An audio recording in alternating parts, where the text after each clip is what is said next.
Now to Sarah Martin, who's being subpoenaed in an investigation made possible by a recent Supreme Court decision, which gives the government the power to declare practically anything material support to terrorists. She's facing a grand jury investigation. At a grand jury, a prosecutor questions you without your lawyer being present. Once given immunity, you can be forced to testify. And if you don't, you can be jailed indefinitely.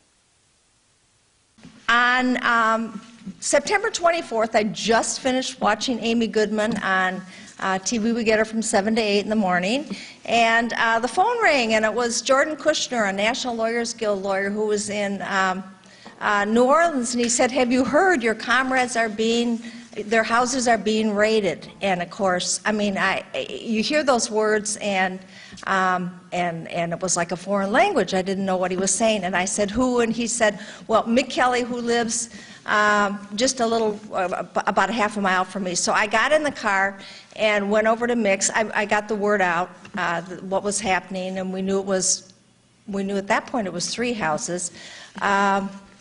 And I went to Mick's house, and of course there were the big black SUVs and people coming and going. And really the first casualty, I guess, of these raids, it was a major national coordinated FBI raid. As it turned out, 5 houses in Minneapolis in the Anti-War Committee, and 3 houses in Chicago were being raided at the same time, and this all began at 7 o'clock in the morning.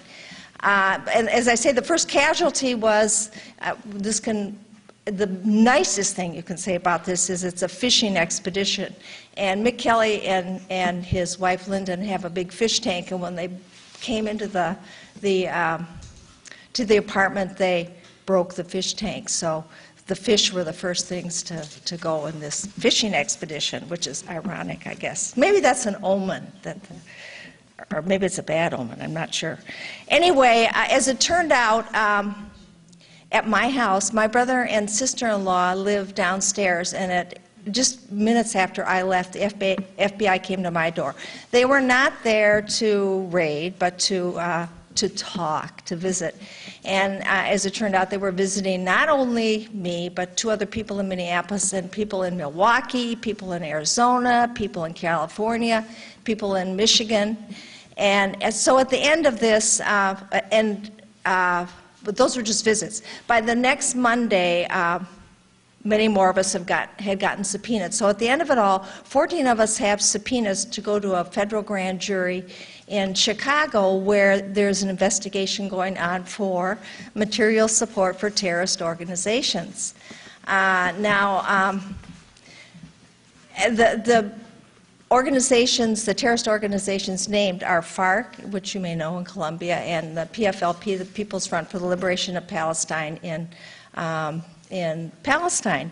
And we're all asked in our subpoenas a little bit different thing, but what's on my subpoena is I was to bring to the grand jury all documents, pictures, financial records, email correspondence, anything that had to do with trips to Syria, Lebanon, Palestine, and Colombia. While the raids were going on, back to the raids, because it was such a major thing, and because the call got many people, supporters and friends came to the houses of the people, but the media came too.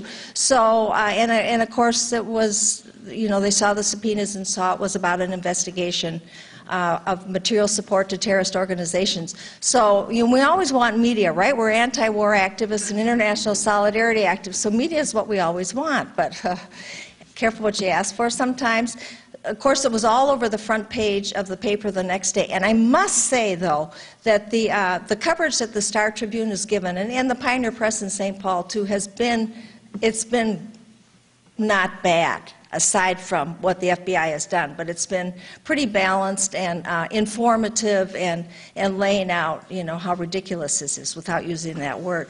But at the same time that the raids were going on, it was the front page of the online paper, or the online edition of the Star Tribune. So it was just, in terms of privacy or embarrassment is not the right word, but here were these 5 activists whose friends and coworkers and families were seeing that their homes were being raided for suspicion of terrorist or material support. Now, there have been no charges. Nobody has been charged with anything, but just those words, are disturbing or alarming for people to read. Let me read you here who we are. I'm in a category all to myself. I'm a 71-year-old great-grandmother. The rest are parents of young children. There are 6 kids under the age of 6 who are caught up in this. 8 are union members, AFSCME, Teamsters, the AFT, SEIU. 2 have spouses who are not citizens. And when they went to the anti-war committee and also to the home of one of the people who's involved with immigrant rights work, they got the membership lists of those organizations, which includes lots of undocumented people, of course. Now, we are all long-time, I don't know if the FBI miscalculated or they're taking their chances or what, but we're good organizers. I mean, we're long-time anti-war and international solidarity organizers, and we've all been involved with, do you know about the march on the RNC, the marches on when the Republicans came to St. Paul? We were involved in that work. That's maybe when we came to the attention of the FBI, I'm not sure. But we know how to organize, so we don't, this stuff is not going to happen without a fight back from us, obviously, and from all the people that we work with.